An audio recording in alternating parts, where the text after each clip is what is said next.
Very good morning to everyone. सुबह की चाय के साथ 10 इंपॉर्टेंट करंट अफेयर सेशन में आपका स्वागत है। आज दिनांक है 8 मई 2021। तो चलिए आज के सभी इंपॉर्टेंट करंट अफेयर्स देख लेते हैं। पहला प्रश्न है, प्रधानमंत्री नरेंद्र मोदी द्वारा स्वामी चिन्मयानंद के 105वें जन्मदिवस पर चिन्मय चैनल पर किसका उद्घाटन किया गया? तो प्रधानमंत्री नरेंद्र मोदी द्वारा टॉक्स ऑन गीता का उद्घाटन किया गया स्वामी चिन्मयानंद के 105वें जन्मदिवस के अवसर पर। याद रखेंगे, शो में क्या किया जाएगा, जो गीता की टीचिंग्स हैं उनको बताया जाएगा। इसके साथ आप याद रख सकते हैं, जो टॉक्स ऑन दी गीता किताब है ये किसके द्वारा लिखी गई? विनोबा भावे के द्वारा। तो ये शो और ये किताब दोनों अलग अलग है, कंफ्यूज नहीं होना है, ठीक है। अगला प्रश्न देखते हैं, किस भारतीय मूल के विख्यात इम्यूनोलॉजिस्ट प्रोफेसर को नेशनल एकेडमी ऑफ साइंसेस के लिए चुना गया है? तो ये है संजय घोष। ये कौन है? भारतीय मूल के विख्यात इम्यूनोलॉजिस्ट प्रोफेसर है जिन्हें चुना गया है हाल ही में अमेरिका के नेशनल एकेडमी ऑफ साइंसेस के लिए। ये अमेरिका की एक इंस्टीट्यूट है जो टेक्नोलॉजी, हेल्थ और इंजीनियरिंग क्षेत्र में काम करती है। हाल ही में संजय घोष को इन्होंने चुना है नेशनल एकेडमी ऑफ साइंसेस में। मोस्ट इंपॉर्टेंट, इसकी स्थापना 1863 में हुई थी। यह अमेरिका स्थित एक प्राइवेट नॉन प्रॉफिट इंस्टीट्यूट है। क्लियर। अगर प्रश्न आ जाए कि भारत में नेशनल एकेडमी ऑफ साइंसेस कहाँ है, तो यह है इलाहाबाद में, ठीक है, याद रख सकते हैं आप। अगला प्रश्न देखते हैं, मैफ्लावर 400 क्या है जो हाल ही में खबरों में था? तो मैफ्लावर 400 एक आर्टिफिशियल इंटेलिजेंस शिप है जिसे भारत, अमेरिका, स्विट्जरलैंड जैसे कई देशों ने मिलकर डेवलप किया है। ये इस प्रकार का इंटेलिजेंस शिप है कि खुद को एक्सीडेंट से बचा सकता है। यदि एक्सीडेंट हो जाए और थोड़ी बहुत टूट फूट हो तो ये खुद को सही कर सकता है, रिपेयर कर सकता है। तो आप याद रखेंगे ये क्या है? एक इंटेलिजेंस शिप है। मोस्ट इंपॉर्टेंट है, ये क्या करेगा?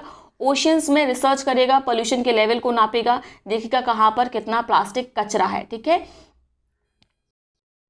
अगला प्रश्न है, INS Kolkata liquid medical oxygen और मेडिकल आपूर्ति लाने के लिए किस देश में पहुंचा है? तो ये देश है कुवैत। मोस्ट इंपॉर्टेंट है, इसको याद रखिएगा, ठीक है। आईएनएस कोलकाता जो है वह लिक्विड मेडिकल ऑक्सीजन और मेडिकल इक्विपमेंट लेने के लिए कुवैत गया है। मोस्ट इंपॉर्टेंट, कोलकाता का नाम याद रखिएगा।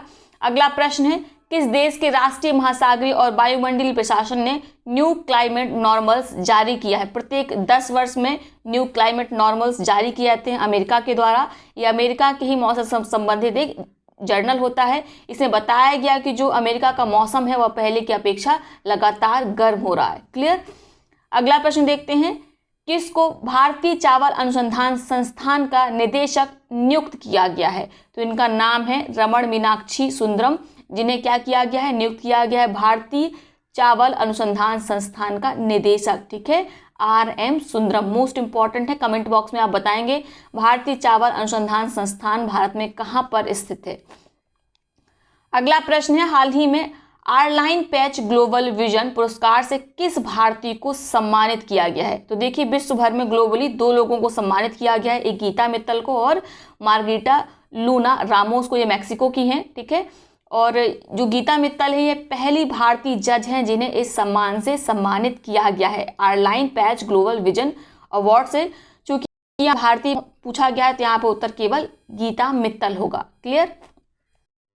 इसके साथ आपको बता दें, जो गीता मित्तल हैं वे जम्मू कश्मीर के हाई कोर्ट में पूर्व जज रह चुकी हैं और ये पहली भारतीय जज हैं जिन्हें आरलाइन पैच ग्लोबल विजन सम्मान से सम्मानित किया गया है। अगला प्रश्न, राष्ट्र के पहले ड्राइव इन वैक्सीनेशन सेंटर का उद्घाटन कहाँ किया गया है? तो इसका उद्घाटन किया गया है मुंबई में, मुंबई के एक स्क्वायर पार्क में। कारण क्या है? देखिए, जो विकलांग लोग होते हैं या वरिष्ठ लोग होते हैं वो संभव नहीं होता कि वह अस्पताल की सीढ़ियाँ चढ़कर जाएं फिर अपना वैक्सीनेशन कराएं, या बहुत ज़्यादा भीड़ उस क्षेत्र में रहेगी हॉस्पिटल में तो ये लोग आसानी से इन्फेक्टेड हो सकते हैं। तो इन सब से बचने के लिए एक खुली जगह पर ड्राइव इन वैक्सीनेशन सेंटर शुरू किया गया है। इसके अंतर्गत जो विकलांग लोग हैं और जो वरिष्ठ नागरिक हैं वो अपनी गाड़ियों में आ सकते हैं, ठीक है। उसके बाद उनको उनकी गाड़ी पर ही पहुंचकर वैक्सीन जाएगी, ठीक है। तो ये मोस्ट इंपॉर्टेंट, इसको भी याद रखिएगा क्योंकि ये राष्ट्र का पहला ड्राइव इन वैक्सीनेशन सेंटर है। जल्दी इसे दिल्ली सरकार के द्वारा अपनाया जाएगा। तो ये हो गया आज के सभी इंपॉर्टेंट करंट अफेयर्स। अब देखते हैं आज के उन प्रश्नों को जिनका जवाब आप कमेंट बॉक्स में देंगे। तीनों प्रश्नों का जवाब एक ही कमेंट में दीजिएगा। जिसका जवाब सबसे पहले सही सटीक आएगा उसके कमेंट को पिन किया जाएगा, साथ में उसका नाम अगले वीडियो में लिया जाएगा। पहला प्रश्न है, कोविड-19 महामारी से निपटने के लिए भारतीय सशस्त्र बल द्वारा शुरू किए गए ऑपरेशन का नाम क्या है? ये 100% किसी ना किसी एग्जाम में आएगा, आप नोट कर लीजिए।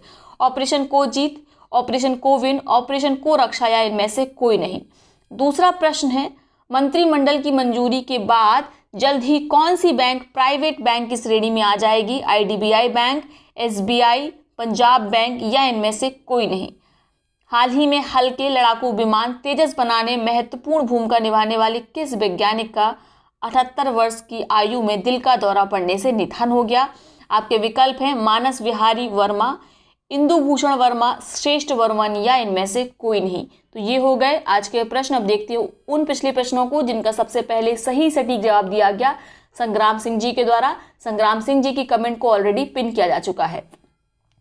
पहला प्रश्न था, भारतीय सेना में किस राज्य में पहले green solar energy harnessing plant का उद्घाटन किया है? तो भारतीय सेना ने सिक्किम में, और सिक्किम के पहले green solar energy harnessing plant का उद्घाटन किया है। यह बैटरी आधारित सोलर एनर्जी प्लांट है। क्लियर। अगला प्रश्न है, अंतर्राष्ट्रीय ओलंपिक समिति के बिलीव इन स्पोर्ट्स अभियान के लिए खिलाड़ियों का दूत किन्हें नियुक्त किया गया है? तो ये हैं PV सिंधु भारत से, और दूसरे हैं माइकल ली। तो इनका भी नाम याद रखिएगा, उत्तर दोनों होगा। क्लियर।